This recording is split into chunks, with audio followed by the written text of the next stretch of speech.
Growing up in a middle-class family in suburban Chicago, my life was pretty straightforward. My dad, Tom, spent 30 years on the police force before retiring, and my mom, Sarah, still works as a secretary at Lincoln Elementary. They gave me everything they could, but we were never wealthy. I'm Tasha Mitchell. Well, I was before I became Tasha Reynolds. After graduating from college with an accounting degree, I landed a job at Anderson & Partners, a mid-sized accounting firm. The pay was decent, the work was steady, and I thought that would be my life. Wake up, go to work, come home, repeat. Then came that rainy Tuesday in October when I literally bumped into Marcus outside Starbucks. I was rushing to get my morning coffee before work, and he was heading to some important meeting. My coffee spilled all over his obviously expensive suit, and I wanted to die right there. "I'm so sorry," I started dabbing at his jacket with napkins. "I'll pay for the dry cleaning, I swear." Instead of getting angry, he laughed. "Don't worry about it. Though you could make it up to me by having dinner with me tonight." That dinner turned into another, and another. Marcus was different from anyone I'd dated before. He was the son of James and Victoria Reynolds, owners of Reynolds Industries, one of the largest manufacturing companies in the Midwest. But he never made me feel less than him. He loved that I came from a real family, as he called it. That all changed when he took me to meet his parents at their mansion in Lake Forest. I'll never forget Victoria Reynolds looking me up and down like I was something she'd found stuck to her shoe. "So, Tasha," she said, swirling her wine glass, "Marcus tells us you're an accountant?" "Yes, I am," I replied, trying to keep my voice steady. "How practical," she said with a thin smile. "And your parents?" When I told her about my dad being a retired cop and my mom a school secretary, you'd think I'd said they were professional criminals. James Reynolds barely looked at me during dinner, speaking only to Marcus about work. When he proposed 3 months later, I said yes without hesitation. His parents attended our wedding with frozen smiles and stiff congratulations. I thought I could win them over with time. I thought love would be enough. After our honeymoon in Bali, Marcus and I moved into his luxury apartment in downtown Chicago. The place was bigger than my parents' entire house, with floor-to-ceiling windows overlooking Lake Michigan. I felt like I was living in a dream. 2 months after we married, I discovered I was pregnant. Marcus was ecstatic, spinning me around our massive living room when I told him. Even Victoria and James seemed to soften a little at the news, though Victoria couldn't resist saying, "Well, at least the child will have good breeding on one side." Our son, James Jr., Marcus insisted on naming him after his father, was born on a snowy December morning. The moment I held him, nothing else mattered, not Victoria's constant criticisms, not the whispers at Reynolds Industries parties about the accountant who married the boss's son. JJ, as we called him, was perfect. Those first 2 years were actually good. Marcus took to fatherhood like a natural, coming home early to play with JJ, reading him bedtime stories, taking us both to the park on weekends. He was thriving as financial director at Reynolds Industries, and I worked part-time from home as an accountant while taking care of JJ and our home. Victoria and James might not have liked me, but they doted on their grandson, showering him with expensive gifts and demanding regular visits. But somewhere around JJ's 3rd birthday, things started to change. Marcus began coming home later and later, always with the same excuse, "Big project at work, honey." You wouldn't understand. The man who used to rush home to see his son now barely made it for bedtime. Then came that Thursday when Victoria showed up unannounced at our apartment, her Hermes scarf perfectly arranged, despite the wind outside. "Would you care to explain," she said, walking in without waiting for an invitation, "why you weren't at the company's annual gala last night?" I stared at her, confused. "What gala?" "Don't play dumb, Tasha. The Reynolds Industries anniversary gala. Every executive and their wife was there, except you." My stomach dropped. I didn't know about any gala. Victoria's eyes narrowed. "Marcus said you weren't feeling well." "Are you telling me my son lied?" I waited up that night, sitting in our dark living room until Marcus came home at 11:30. He loosened his tie as he walked in, stopping short when he saw me. "Why didn't you tell me about the gala?" I asked quietly. He sighed, pouring himself a scotch. "Look, Tasha, let's be honest. You wouldn't have fit in. You're too simple for these events. The other executives' wives, they know how to carry themselves. They can discuss art and wine and summer homes in the Hamptons. What would you talk about? Your dad's police stories? Your mom's adventures in the school cafeteria?" I felt like he'd slapped me. "I'm your wife, Marcus. You're supposed to be proud of me, not ashamed." I was proud, Tasha. When we were dating, your simplicity was charming. But I'm the financial director now. I need a wife who can be more. I went to bed crying that night, telling myself he was just stressed from work, that things would get better. But deep down, I knew something had broken between us, something I wasn't sure could be fixed. It was a Tuesday when my world fell apart. Marcus had texted that he was working late again, and I was doing my usual cleaning routine around the apartment. When I got to his home office, I noticed his laptop was open on his desk, screen still bright. I'd never snooped before, I trusted him, despite everything. But something made me pause this time. Maybe it was the way the screen showed his email was open, or maybe I was just tired of all the lies. I sat down at his desk, and that's when I saw it, an email thread with someone named Sophia Loran. My hand shook as I started reading. There were hundreds of messages between them, going back months. Sophia was apparently a new marketing executive at Reynolds Industries, hired about a year ago. As I scrolled through their correspondence, my stomach turned. "Had dinner with the village idiot again," Marcus had written. "God, I can't believe I have to go home to her." Sophia's response, "Poor baby. Don't worry, I'll make it all better tomorrow." They talked about me like I was a joke, the simple-minded wife who didn't know her husband was sleeping with someone else. There were pictures of jewelry he'd bought her, weekend trips they'd taken while he'd told me he was at business conferences. I stayed up all night, copying everything to a USB drive, printing key emails, taking screenshots. When Marcus finally came home at 7 a.m., his shirt wrinkled and his tie loose, I was sitting at the kitchen table with the evidence spread out in front of me. "Care to explain?" I asked, holding up one of the printed emails. "How could you do this to me, to our family?" He laughed, actually laughed. "Come on, Tasha. Did you really think you were enough? Sophia is everything you're not, sophisticated, sexy, exciting. When's the last time you even tried to look good for me?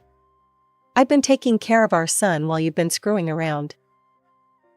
"Look," he said, pouring himself a coffee like we were discussing the weather, "here's how this is going to work. You'll stay my wife, on paper. It's better for my image at the company. Sophia understands. And hey," he added with a nasty grin, "maybe I'll even find time for you occasionally. If you're lucky." I ran to JJ's room, my hands shaking as I threw some clothes into a backpack.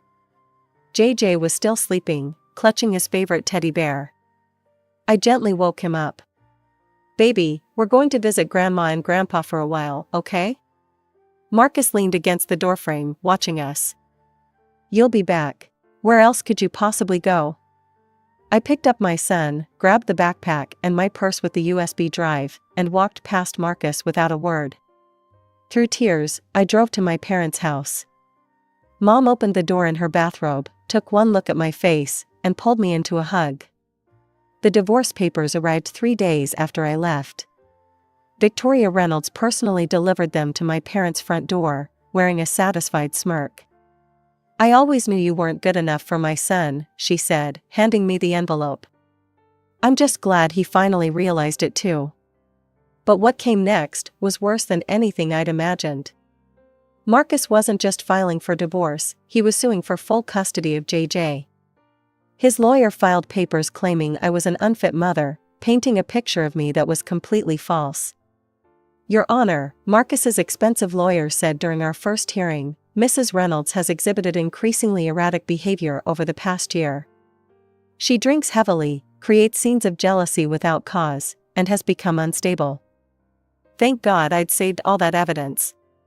When my lawyer presented the email correspondence between Marcus and Sophia, showing his infidelity and his cruel comments about me, the judge's expression changed. The timestamps on the emails proved I hadn't been creating scenes. I hadn't even known about the affair until I found those messages. So, Mr. Reynolds, the judge said, reviewing the evidence, you claim your wife is unstable, yet these emails show you were the one deceiving her, gaslighting her? Marcus shifted uncomfortably in his expensive suit. The judge awarded me primary custody of JJ, with Marcus getting every other weekend and substantial child support payments. I went back to work full-time at my accounting firm, while Mom and Dad helped with JJ.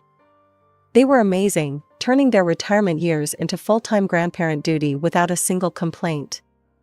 We settled into a routine. It wasn't luxury living anymore, but it was honest and peaceful. Then came that Saturday morning when a black Range Rover pulled up in front of my parents' modest house. Marcus stepped out, and with him was Sophia, tall, blonde, wearing designer clothes that probably cost more than my monthly salary. I'm here to see my son, Marcus announced, pushing past me into the house. Sophia followed, her nose wrinkled as she looked around our living room with its worn but comfortable furniture. Oh my God, she laughed, picking up one of Mom's cherished family photos. This place is literally a dump. Like an actual kennel. Watch your mouth, I warned her. She turned to Marcus. Baby, you can't let your son stay in this hovel. And these old people? She gestured toward my parents, who stood shocked in the doorway. They belong in a ditch somewhere, not raising a Reynolds heir. Get out, I said, my voice shaking with rage. Both of you, get out of my parents' house right now. Or what? Marcus sneered. You know what, Tasha? I'm done playing nice. I'm going to take JJ, and I'm going to destroy you. You think you won in court? Just wait. I shoved them both toward the door. Get out. Come on, baby, Sophia purred to Marcus. This place probably has fleas anyway. As they drove away, I hugged my parents tight. Mom was crying, and Dad looked like he wanted to punch something. But watching that Range Rover disappear down our street, I realized something. I wasn't afraid anymore. I was angry. The next night, Dad found me sitting at the kitchen table, staring into a cold cup of coffee. You know, sweetheart, he said, sitting down across from me, sometimes the best defense is a good offense. Remember Mike Sullivan? He worked with me on the force. Now he's a private investigator. Real thorough guy, knows how to dig deep without leaving traces. I thought about Sophia's smug face, about her cruel words about my parents, about all the nasty emails she kept sending me. Just that morning, she'd commented on my LinkedIn profile photo, look at this pathetic wannabe. Can't even afford decent clothes anymore? Marcus wasn't any better. His latest email had read, every time I pick up JJ and see you in that dump, I remember why I upgraded. Enjoy playing poor with your cop daddy. How much does Mike charge? I asked Dad. 2 days later, I was sitting in a small office downtown with Mike Sullivan, a gruff man with kind eyes who'd known me since I was a kid. Weeks passed. I focused on work and JJ, trying to ignore the constant stream of harassment from Marcus and Sophia. Then Mike called. You need to come to my office, he said. You're going to want to see this in person. The file he handed me was thick. First off, he said, Sophia Loren isn't her real name. She's using her sister's identity. Her real name is Carla Larson. As I read through the file, my hands started shaking. Before working at Reynolds Industries, Sophia had been an escort, moving from rich man to rich man, living off their money until they got tired of her or discovered her small-time scams. She'd had different names in different cities, always disappearing just before things got too hot. But what she was doing at Reynolds Industries was far worse. Look at these bank transfers, Mike pointed out. She's been siphoning money from company accounts, small amounts that wouldn't raise red flags. And these emails? He showed me screenshots. She's been selling company information to your in-laws' biggest competitors. Product launches, merger plans, everything. I sat back, my mind racing. The perfect, sophisticated Sophia Loren was nothing but a con artist. And she'd gotten her hooks into not just my husband, but the entire Reynolds empire. There's one more thing, Mike said, pulling out another folder. Remember that big deal Reynolds Industries lost last month? The one that cost them millions? Sophia sold the bid information to their competitor 3 days before the deadline. I gathered all the evidence carefully, making multiple copies. But I didn't make a move. Not yet. Because now I knew something Sophia didn't. Timing is everything. The call from Victoria came on a Wednesday morning. Her voice was as cold as ever. Tasha, James's 60th birthday party is this Saturday, she said, like she was scheduling a root canal. While we'd prefer to keep this a family-only affair, JJ should be there for his grandfather's birthday. And since he's too young to come alone. She let the sentence hang there. Just remember, you're only being invited as JJ's escort. Try to stay in the background and not embarrass anyone. The party starts at 7. James Reynolds' 60th birthday party was exactly as ostentatious as you'd expect. The mansion was decked out in gold and crystal, with waiters carrying champagne on silver trays. I felt every judgmental stare as JJ and I walked in. "Oh, you came," Victoria said, her smile tight. "Well, JJ darling, come give grandmother a kiss." I stood awkwardly by the appetizer table, watching my son being paraded around like a show pony. The other guests either ignored me or whispered behind their hands. I clutched my large purse containing Mike's file, waiting. Then Marcus walked in with Sophia on his arm. She was wearing a red Valentino dress that probably cost more than my car, diamonds dripping from her ears. "Everyone," Marcus announced, clinking his glass. "I have an announcement to make." He pulled Sophia closer. "I'd like you all to meet my future wife, Sophia Loren. She'll be joining the Reynolds family officially next spring." Victoria rushed forward to embrace her. Finally. A woman worthy of the Reynolds name. Harvard educated, from a wonderful family. Unlike some people, James added, shooting me a look. Sophia preened under their attention. "I just feel so blessed to be joining such an esteemed family. And I promise to be the kind of wife Marcus truly deserves." That was my cue. I stood up, my hand steady as I pulled out the file. "Speaking of what people deserve," I said loudly, "I have a few things to share about the future Mrs. Reynolds." "Tasha," Marcus warned, "don't make a scene." I pulled out the first document. "Tell me, Sophia, or should I say Carla Larson? How's your sister feeling about you stealing her identity?" The color drained from Sophia's face. "What is she talking about?" Victoria demanded. "Oh, did she not mention that she's been living under her sister's identity? The real Sophia Loren is a schoolteacher in Minnesota. This woman," I pointed at her, "is Carla Larson, former escort and con artist." "She's lying," Sophia shrieked, but I was already laying out the evidence, photos, bank statements, police reports. "And here's my personal favorite," I continued, pulling out more documents. "Bank transfers showing how she's been stealing from Reynolds Industries. And look at these emails, she's been selling your company's secrets to Wagner Manufacturing and Collins Corp. For months." James Reynolds snatched the papers from my hands. "The Wagner deal, the Collins merger, it was you?" "I can explain," Sophia stammered, backing away from Marcus's thunderous face. "The real Carla Larson," I said, enjoying every moment, "has quite a history. 7 different cities, 7 different wealthy men, 7 different scams. Looks like Reynolds Industries was going to be number 8. The room had gone deadly quiet.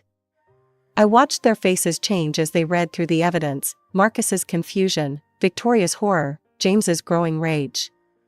And Sophia, her perfect mask cracking as her house of cards, came tumbling down. The elegant birthday party dissolved into chaos within minutes. James Reynolds's face had turned an alarming shade of purple as he read through the evidence. "Get out," he roared at Sophia, who was still trying to stammer excuses. "Get out of my house before I have you arrested right here." "James, darling," she attempted, reaching for his arm. "These are all lies. I can explain everything." "Explain?" He shook the documents at her. "Explain how you cost us the Wagner deal? That contract was worth $20 million. And Collins? They were our biggest competitor, and you've been feeding them everything." Victoria, who'd been quietly reading through the escort service records, looked up with pure venom in her eyes. "You common prostitute," she hissed. "You thought you could con your way into our family?" Sophia backed toward the door, her designer heels clicking on the marble floor. "Marcus, baby, tell them." But Marcus looked like he might be sick, staring at the photos of Sophia, or Sophie, with various wealthy men over the years. "If you're not off my property in 30 seconds, James said, his voice deadly quiet, "I'm calling the police. And trust me, you'll be seeing plenty of our lawyers either way." After Sophia fled, James turned to his son. The party guests were pretending to be absorbed in their champagne, but everyone was watching. "You brought this woman into our company," James said. "Gave her access to confidential information. All because what? She was pretty? Had nice legs?" "Dad, I didn't know." "Exactly," James roared. "You didn't know? Didn't check? Just thought with your..." He glanced at JJ and modified his language, "with everything except your brain. You're fired, Marcus. Clear out your office by tomorrow." "But Dad..." "And that apartment you're living in? Company property. Find somewhere else to live." Victoria, who had been uncharacteristically quiet, suddenly turned to me. "Tasha," she said, and for the first time ever, her voice held genuine emotion. "We owe you an apology. A significant one. You saved our company from God knows how much damage." James nodded solemnly. "We were wrong about you. Very wrong. You've proven yourself more worthy of the Reynolds name than..." He glanced at Marcus, "others." 3 days later, Sophia was arrested at O'Hare, trying to board a flight to the Cayman Islands. The evidence I'd gathered, combined with what Reynolds Industries lawyers found once they started looking, was overwhelming. She was facing serious fraud charges and massive fines. Marcus, I heard, was staying at a friend's condo while he looked for a new job. No other financial firms were eager to hire a man who'd been fired for such catastrophic negligence. It's been 6 months since James Reynolds' birthday party changed everything. I'm sitting in my new apartment, not as luxurious as the one I shared with Marcus, but perfect for JJ and me. The Reynolds family gave it to me as a token of appreciation for saving their company from Sophia's schemes. "The least we could do," James had said, handing me the keys. "After everything, well, you understand. The apartment is in a nice neighborhood, close to good schools. JJ's room is decorated with superhero posters, and my little home office overlooks a park. It's not a penthouse with lake views, but it feels like home in a way the luxury apartment never did." Marcus moved to California last month. He calls JJ every Sunday at 7 p.m., like clockwork. Their conversations are short. JJ's still too young to talk long on the phone, but at least he's trying to be a father, even from a distance. He never asks to speak to me, and that's fine. Some bridges stay burned. The biggest change has been with the Reynolds family. Victoria stops by at least once a week, usually bearing gifts for JJ and, surprisingly, for me too. Last week, she brought a beautiful orchid for my windowsill. The real shock came when Victoria and James invited my parents over for dinner. I was nervous. The last time they'd all been in the same room was at my wedding, where the class divide had been palpable. But something had shifted. I watched in amazement as James asked Dad about his years on the force, genuinely interested in his stories. Victoria and Mom talked about gardening, exchanging tips about growing roses. Sarah, Victoria said to my mom at the end of the evening, you and Tom raised a remarkable daughter. I'm sorry we didn't see it sooner. We always knew what Tasha was capable of, Mom replied with quiet dignity. Sometimes it just takes others a while to catch up. Life isn't perfect. I still have days when I miss the man I thought Marcus was, when I worry about JJ growing up with a long-distance father. But then I look at my son, happy and healthy, playing with his grandparents, all his grandparents, and I know we're going to be okay. Last night, I found JJ looking at an old photo of Marcus and me from our wedding day. Do you miss Daddy? He asked. I sat down next to him, pulling him close. Sometimes, I said honestly. But you know what? Life doesn't always go the way we plan. Sometimes it goes wrong before it goes right. The important thing is to stay true to who you are. Later, as I tucked him into bed, I thought about how far we'd come. From the simple accountant the Reynolds family once scorned, to the woman who saved their company. Sometimes the happy ending isn't the one you expected. Sometimes it's better.